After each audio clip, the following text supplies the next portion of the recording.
Hi Tarot Rebels, and welcome to today's video. I am Michaela from Tarot Rebel and I'm happy to see you joining us.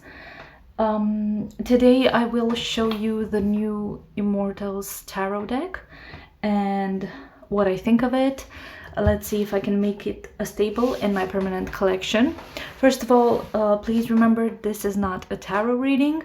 So if you want a reading with me, use the details in the description box down below and book one with me, or just go to one of the pick a card or zodiac readings and use that as your guidance. So also please like, share and subscribe to my channel if you like my content, if you want to see more of this.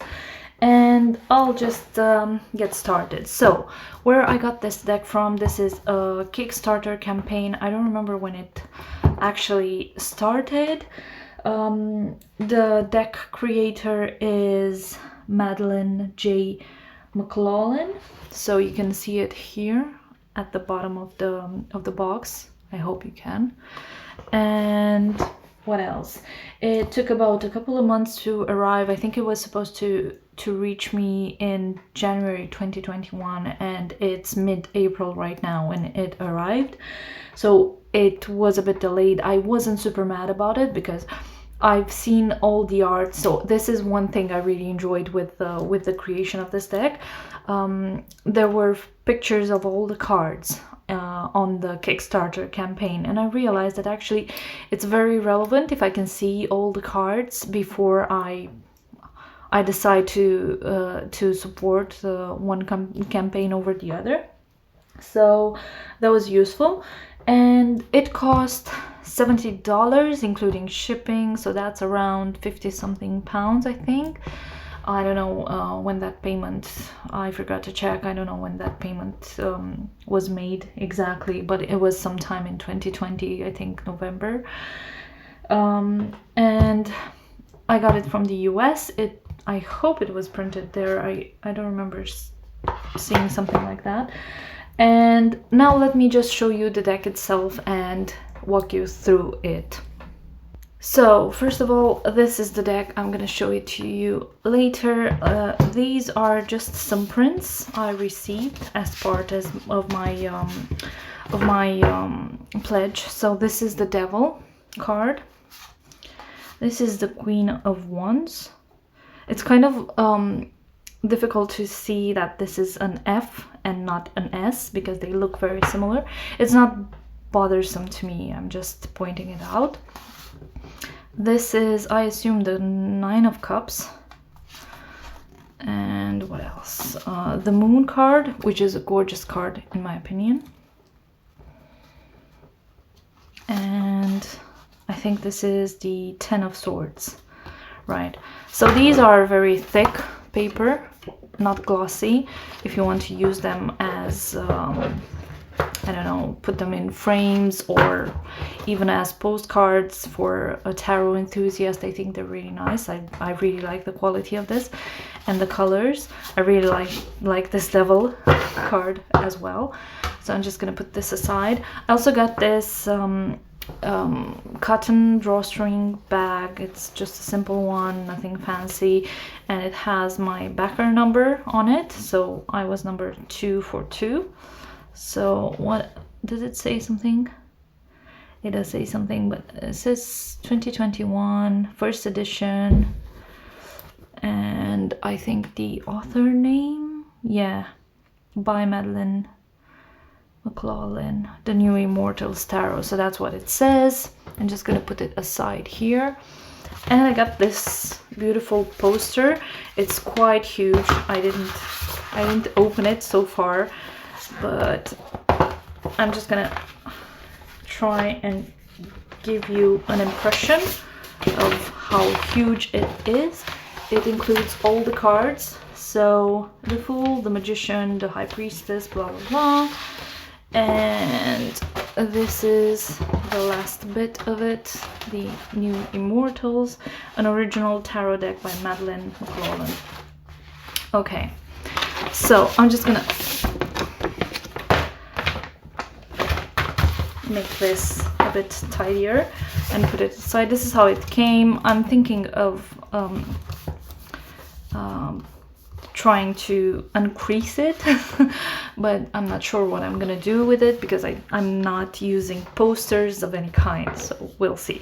This is the deck itself. It has like a lovely velvety finish. Can you see? Can you hear? I mean, so this is the name of the author. It's a two-part box, but no finger cutouts. And the back of it is just that eye thing that you can see on the bag as well, right? Okay. As I said, it's a two-part box. Seems really sturdy. Seems like it will stand the test of time. I like this blue ribbon, and I'll show you why. If I can take this out. Oh wow, so clumsy today. So this is like I don't know. It's just a tiny leaflet about the artist and what is major arcana, what is minor arcana, the 3-card spread, and the new Immortals, getting started, first impression of your reading, and the legend of the new Immortals. Okay, that's interesting. So the new Immortals lore. Not so long ago, and yet eternities away, there were 4 kingdoms. They were kingdoms of nature and of man, of violence and of peace, of songs and of riddles, of the beautiful and of the damned, of dreams and of illusions. Kingdoms where gods and goddesses walked the earth as mortals, where spirits and colors weaved the tapestries of the landscape, where animals charted destinies, where tongues of the ancient were still heard in the tide, the wind, in the trees, and the grind of the desert sand. With this deck, you hold the remnants of this forgotten place. It will whisper you your fate. Learn to listen and whisper back. Inspiration. I wanted my deck to be a tapestry of patterns, symbols, colors, archetypes, and motifs from around the world. I found inspiration in South Asia, indigenous North America, Central Africa, and the Nordic regions. I wanted to embrace the specificity and uniqueness of these varying origins, while conversely creating something universal. In the end, I think I made something entirely my own. And you have the world deck, world card here. Okay, I think it's amazing. So Madeleine McLaughlin is an artist from Brooklyn, NY, currently working on her graduate studies at Johns Hopkins University. She trained in film and fine arts and has worked in digital college for the last 3 years. Most recently, McLaughlin's collection, I Dreamt in Tar and Sugar, was featured at Hive Gallery Group show and at the solo exhibition at JR High, Los Angeles. McLaughlin is currently pursuing a career in museum art education, activism, and community programming. She's looking forward to expanding the designs and the world of the new Immortals tarot deck and hopes to create further projects in the near future, which is nice. So just in case this wasn't clear enough, the deck is a collage deck. It's an art and film collage deck, and this is why I like it so much. This is how it looks like. It's bound to that with that plastic thingy, as you can see the reflection. And the bottom of the deck, again, I have the 242 how should I put it, sigil? I don't know, it sounds fancy. So I'm just gonna take this to the side, and I'm going to unwrap the cards and just look at them. They look really nice. I think it's a linen finish, so they are thinner than the usual card. And this is the back. It is reversible for those of you who like to read reversible. And I like the rounded corners. It's really nice, and I like that it's basically borderless from what I can see. I'm sure this is not everyone's cup of tea, obviously, but let's use the trusted Centennial and see how it fares next to a classic, right? So if we want to measure them, they kind of look very similar. I think maybe it feels like the Centennial is a tad longer, but other than that, they seem... No, it's just me. Again, I'm mistaken. So they are basically the same dimension. So let's see how this new deck fares in comparison with the classic standard version. I like this Fool. You see that eye that's on the box and on the back of the cards as well.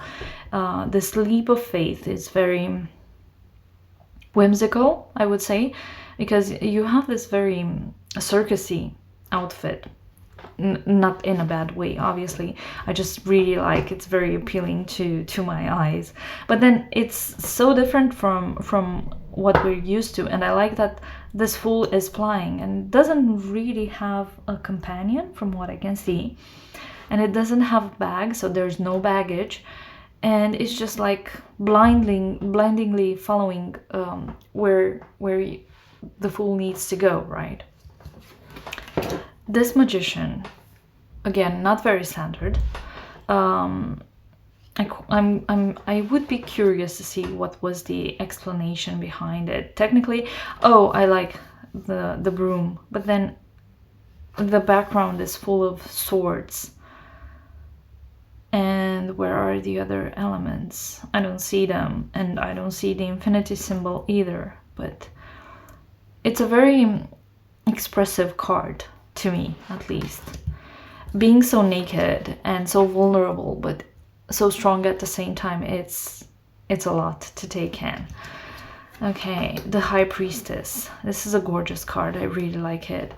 And I can see the third eye opening, but at the same time we have an octopus and this lace thing reminds me of the sea foam. It kind of, everything brings me back to the sea foam, and then it brings me back to the moon, because the moon controls the tide and the moon controls the intuition. You know, it's a very distinct way of hinting at that wisdom and that connection with the higher powers.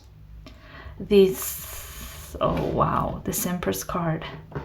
She seems a bit upset, but also she seems like she's ready to roll her sleeves up and get going at whatever she needs to do. She will be doing it, right? The Emperor. I like this Emperor. He's quite strong and stubborn, and I like that in this part of his profile you can see something that looks either like a shell or like a ram's horn, right around here. One thing I kind of not appreciate is having 4 and then 4 in Roman numerals. I think it's a bit excessive just for my taste. It's not something I'm gonna bother with. It's not something that's going to prevent me from having using it in readings. It's just a bit excessive. That's it. The Hierophant. This is interesting. I kind of feel like, what does it say? It says Sfera, and I think it says something else, but I don't know what. So this Hierophant is very engulfed in knowledge, and what does he hold in his hand? So he has something that looks like the world here, then this tiny dragon, and something else in his hand. Okay, interesting. This is interesting, because when I saw the pictures I didn't notice the details, but now I do. Also worth noting, I mean, that's not really a red, but kind of looks like a red. So they're all primary colors, which interesting. Again, hinting at tradition, at unmixed knowledge base. This Lover's card is gorgeous. I can feel the happiness and the joy and the love. loving someone you can have fun with. It's amazing. The Chariot. Ooh. Okay, so the first one, that's 2 snakes pulling the Chariot, and on this one it's 2 cherubs pulling the Chariot. It's an interesting take on the card, and I can see the balance of black and white, and I really appreciate the choice of having the black on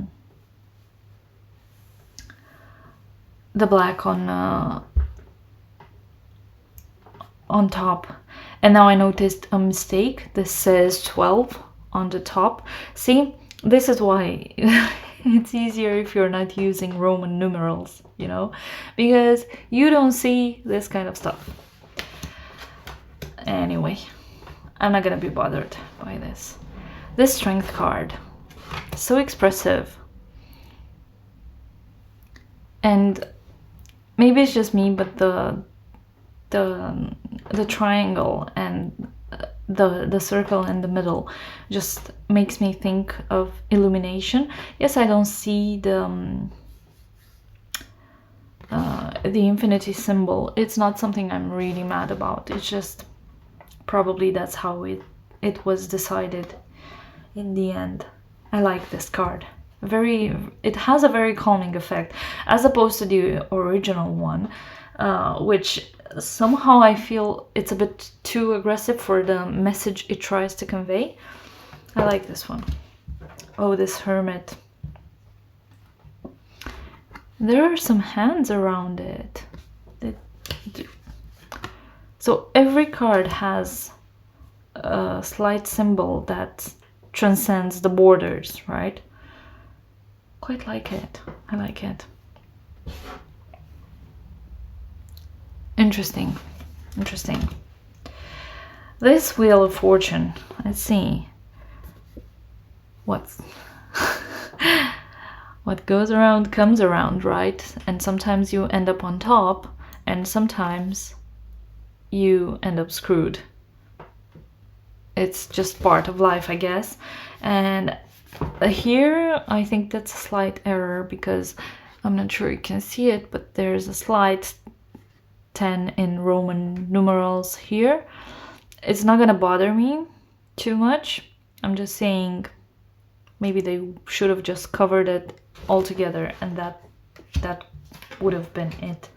This Justice card, I remember seeing it, and it was one of the things that draw me to the deck.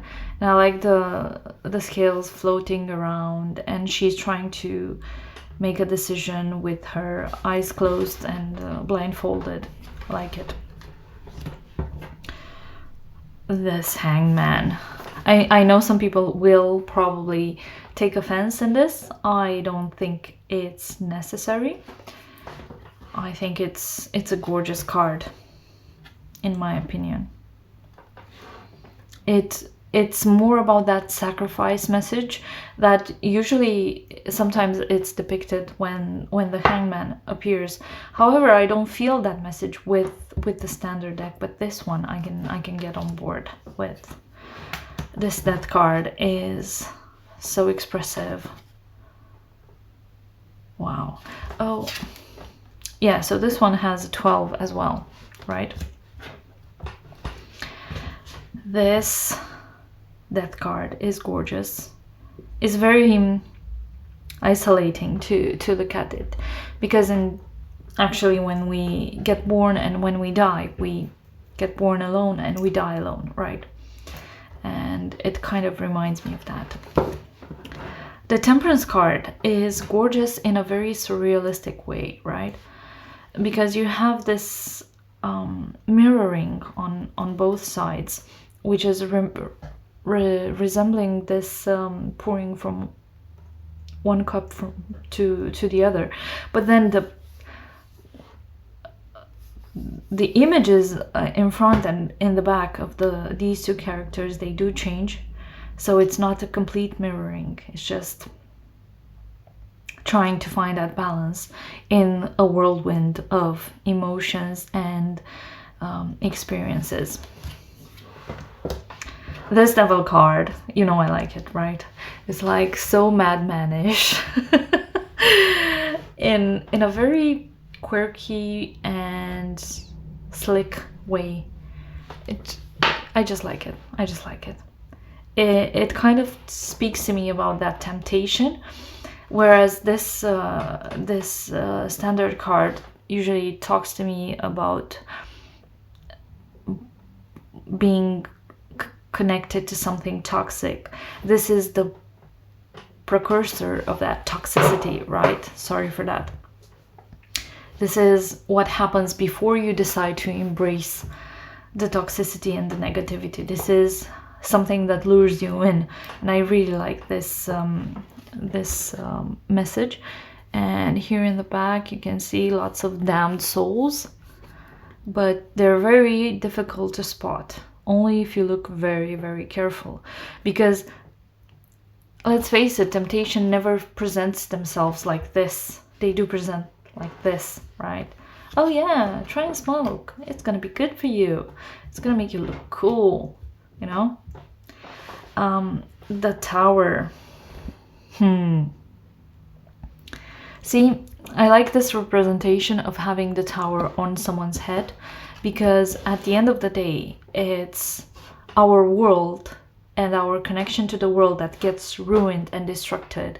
It's not, most of the times anyway, it's not a physical destruction. It's our expectations getting destructed, or our, I don't know, our worlds being torn down because we find out some truth or the other.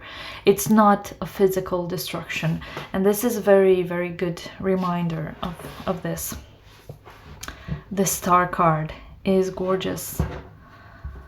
Yes, I would love to hear the story behind it, but at the same time I love the freedom of the card, and I love how immaterial it looks like when you have that hope and you have that dream and you go and reach out for it. I like this. This is again a more physical representation of the message, which is fine. Of course, this is why we prefer different art, because sometimes different art speaks to us in a different way. This is the Moon card, which we've seen in the large prints. I don't know, the whole face of this person is absolutely stunning in my eyes, at least.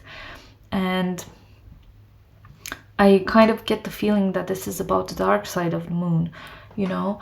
But the dark side, what is the dark side of the moon? It's the side we never see, because technically the way we revolve around the sun and the way the moon revolves around us, it never allows us to see all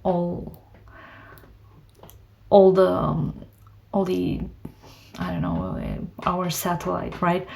And this is about that hidden power within it, because this card is so silent yet so powerful. It's just mesmerizing to look at it. Just like it. The Sun card. Oh my. This is a very different representation. And somehow I obviously I've seen the cards before, but I don't remember all of them, right? But this card, you know, I dislike the traditional design of it, and this card is very close to how I feel about the Sun card. When all that's left behind, there's such a sadness in this person's eyes, right? And there's always such a sadness whenever the truth comes out, and it burns everything inside. And this is how I feel about this card. Probably not the intended meaning of it, but that's just how I feel. I feel like this is the aftermath of unveiling something, the aftermath of living your own truth, right? The Judgment card, again, beautiful angel. I need to sit with this one for a while because, oh, I like this. I'm not sure if you can see this, but these are skeletons praying. And this is a time of reckoning, right? And they're praying to the angel to be saved. I like this. And the world card. Again, that symbol from the back of the cards. To me, this card speaks about illumination. It's not about the physical world, but obviously it could be about physical world. It's about ascending from one state to the other and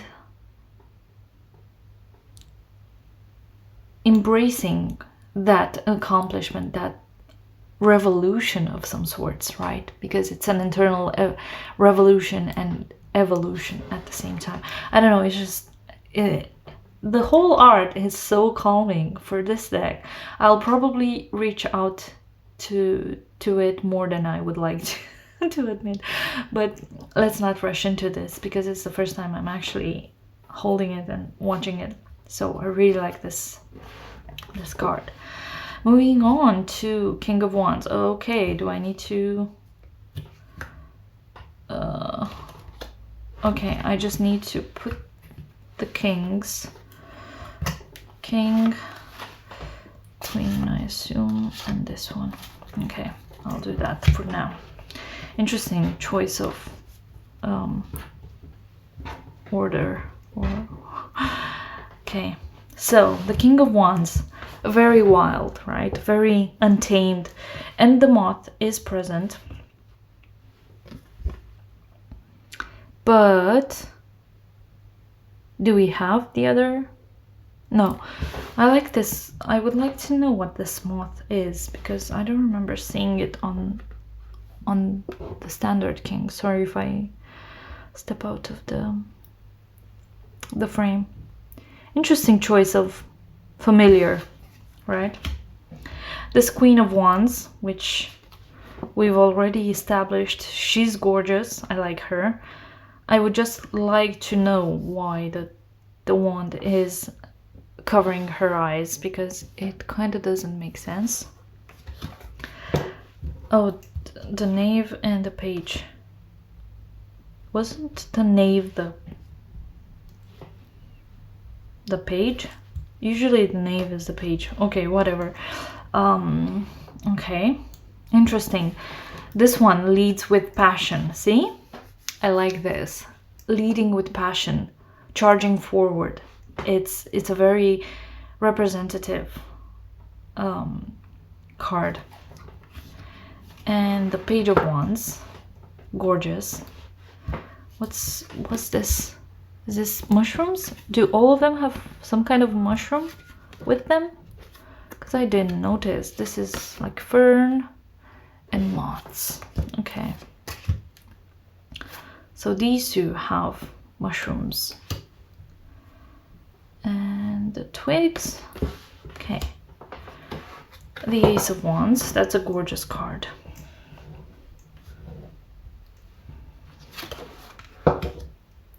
The Two of Wands. Ooh, I like this. Look at this. In the Three of Wands, you have the nest and the eggs. This is realization. Bringing, manifesting and bringing into action whatever your thoughts were in the Two of Wands. And I guess looking at this, these are feathers, so the ideas that take shape, and this is the action. Interesting. The Four of Wands. Interesting choice of having butterflies instead of 4 wands, particularly. And the Five of Wands, very pippish this time. It's kind of speaks to me about the order of things and trying to bring things to a closure. I can see it. I can see it with a bit of a a stretch, but I can see it. I like this Six of Wands. Very, very kind of speaks to my need of order and clarity. The Seven of Wands. Interesting. So if you're not the big snail person, maybe this card is not for you. But I really like it. It's kind of an evolution of some sort. Interesting. I would like to see what the idea behind this was. Again with the mushrooms, and these ones are the ones I like, which is nice. I quite appreciate... Oh, okay. I like the choice of mushrooms. I like the growth, the sprout from the wand. It kind of emphasizes the message of the Eight of Wands for me. This Nine of Wands though kind of feels very toxic, and with the mushrooms here, I can only deduce that there's something probably poisonous. I like this. Very intense, very painful. And the Ten of Wands. Interesting. I want to see more. So how? 2, 3, 4, 5. Okay, so this has a bit of toxic fungi growing on it. Okay, King of Swords. Now let's move to Swords. Page and the King. Sorry for that. I did not expect this change, and obviously I wasn't ready. King, Page. Apologies for the impromptu reshuffling. This King of Swords. Interesting. Very noble and very powerful. It looks like he could cut you open with either his eyes, his words, or his sword. I like this. The Queen of Swords. Gorgeous queen. I like her. I don't know why, but I like her. She seems powerful and content. Oh, someone's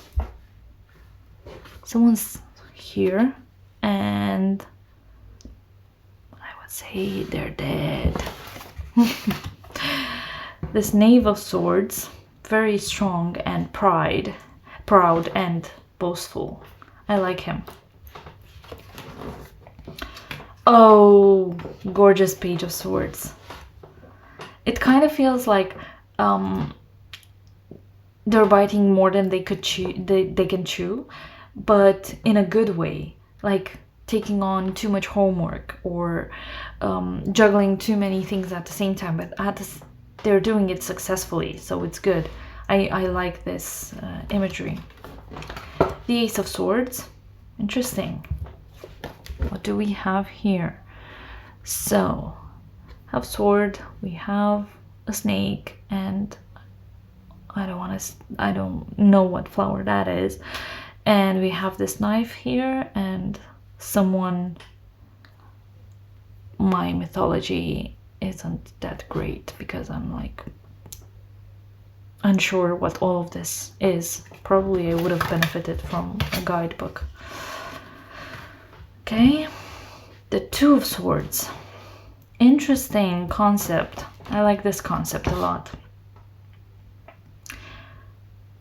Kind of feels like you're in your head fighting a decision or the other, and it's more active this way. This feels very passive, but I like this one a lot.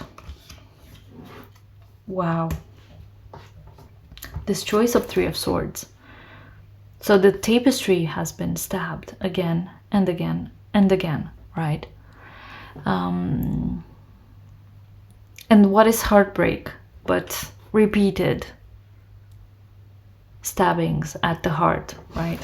It's never painful the first time. I mean, it is painful, but your heart doesn't break the first time someone is trying to overstep your boundaries. it's probably broken the millionth time they do that, and then when you have had enough. The Four of Swords. This is more about protection than it's about protection more than anything else, and I really enjoy the setting. I like it. So this whole deck reminds me sometimes of what's that, the Tarot of the Divine, and sometimes of the Enchanted Tarot for some reason. Oh wow, that's random. The Five of Swords.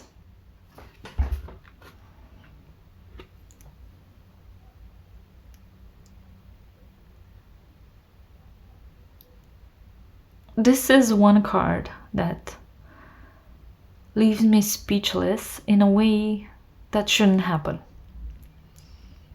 I don't see the standard message. I don't see the connection with the story. So I'm just gonna move past it. The Six of Swords is great. Very, very, very peepish, but in a way very descriptive of the situation.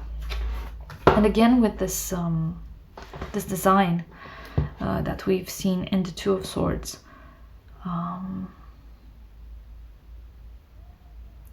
Interesting. It's like you're weaving your story in your head, trying to lie to yourself and to others as well, and at the same time you think you're evading this, but you're not. Very, very weird feeling I get watching this. The Eight of Swords. Let's see, what do we have?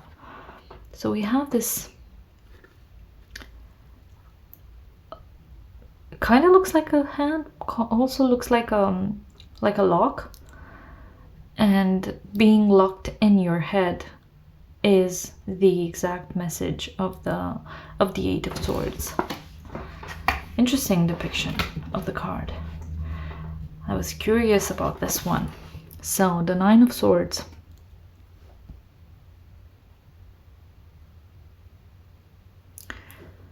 There's a devilish kind of creature escaping the ram, and then this tiger, I don't know, lion, feline of some sort, is attacking it. Interesting. I don't know what to say about this this suit of swords, because they look really nice, but sometimes the meaning evades me. Let's see, the Ten of Swords, which we've seen in the deck.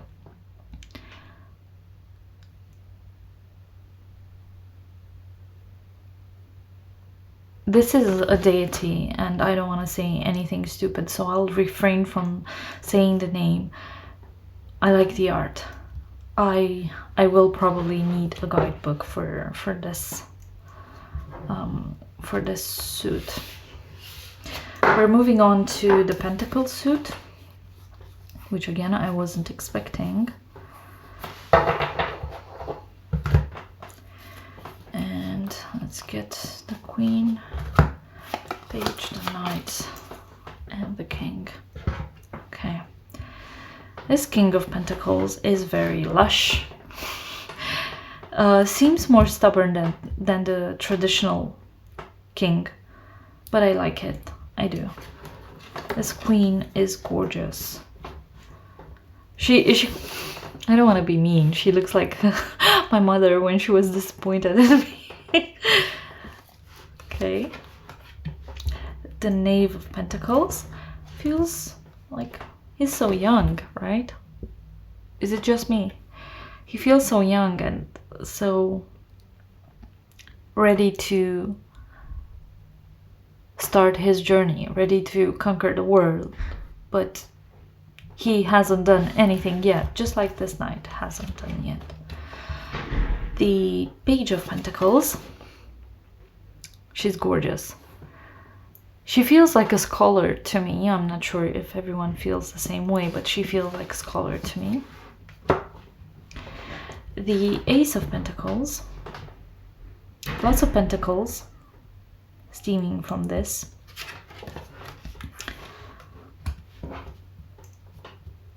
Instead of 2 pentacles, we have 2, I don't know what animals are, but we have 2 of them. Same with the 3 of Pentacles. Are these meerkats? I think so, because they always stuck together and they work together. For the 4 of Pentacles, we have the zebras, which is an interesting choice.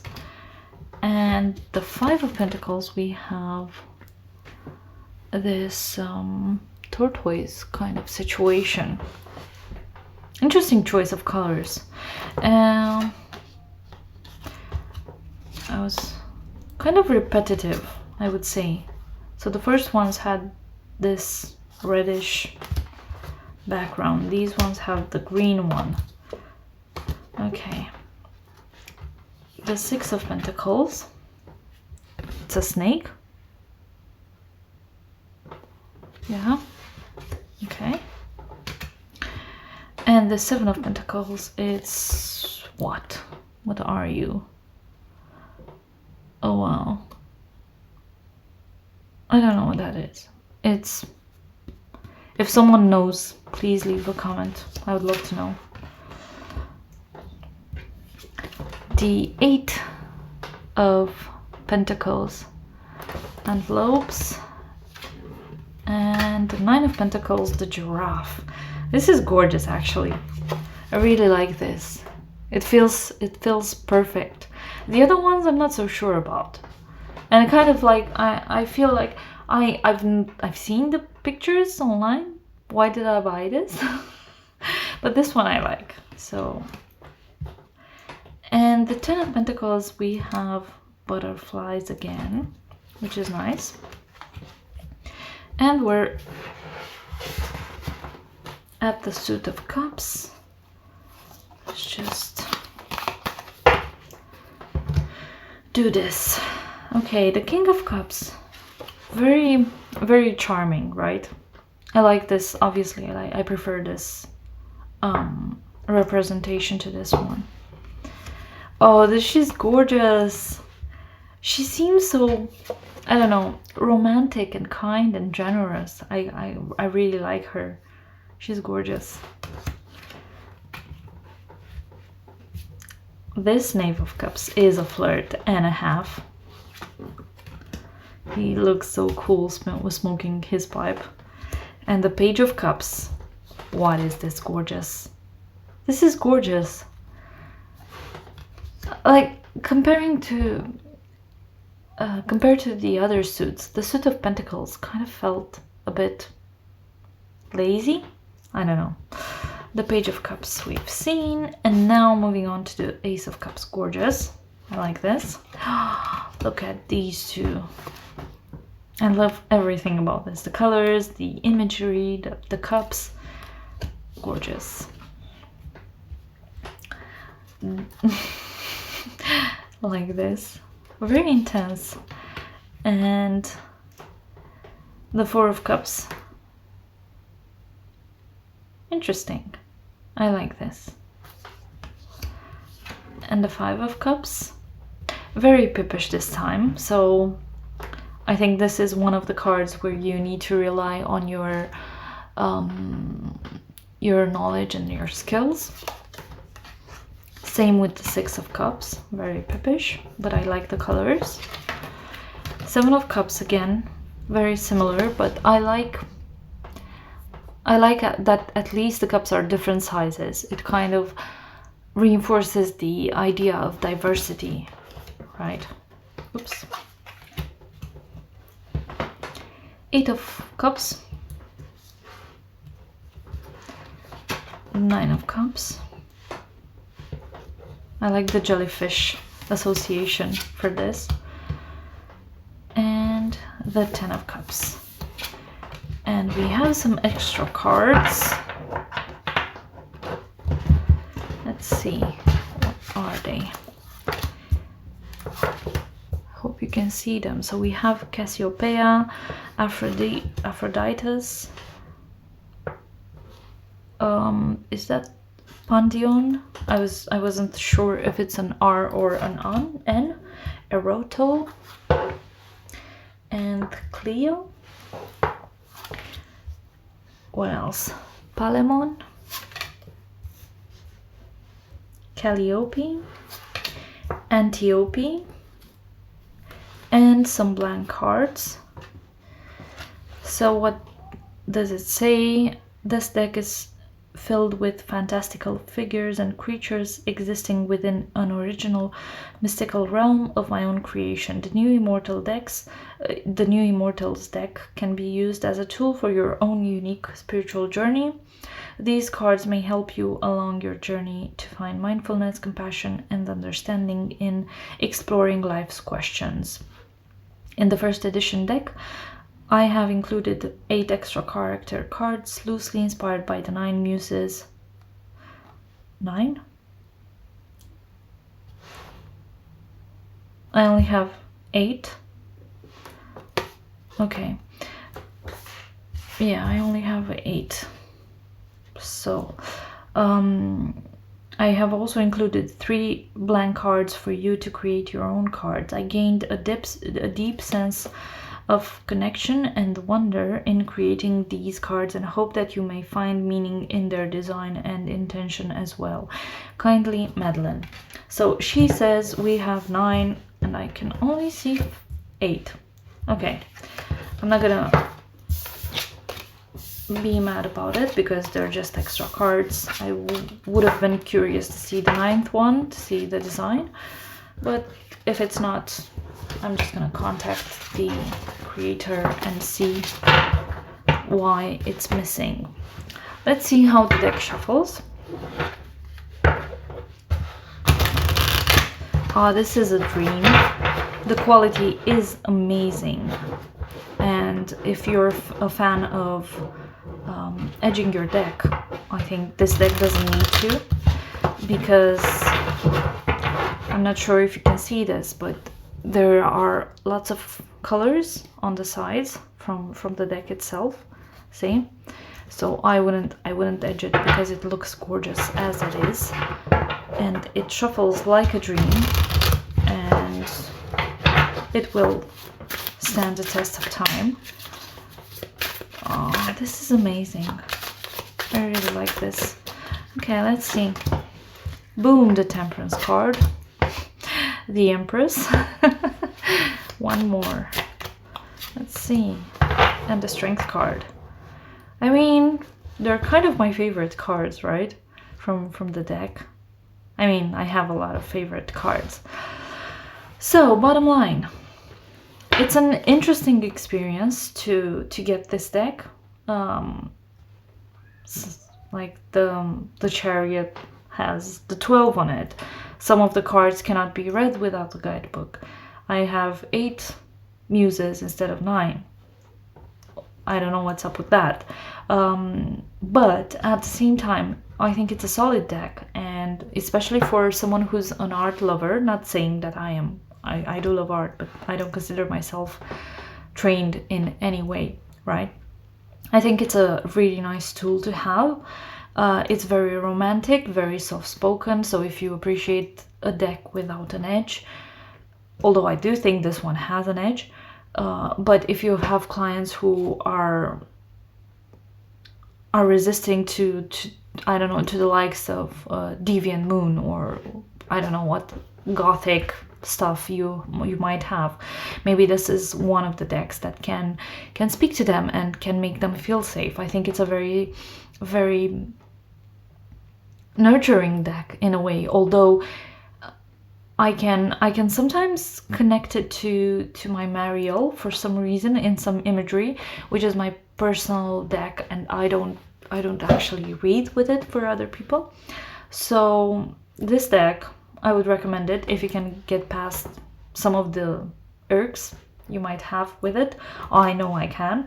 I would recommend it to experienced readers, because I'm not sure if there's a like a PDF guide or something. I haven't checked my messages actually, so I will.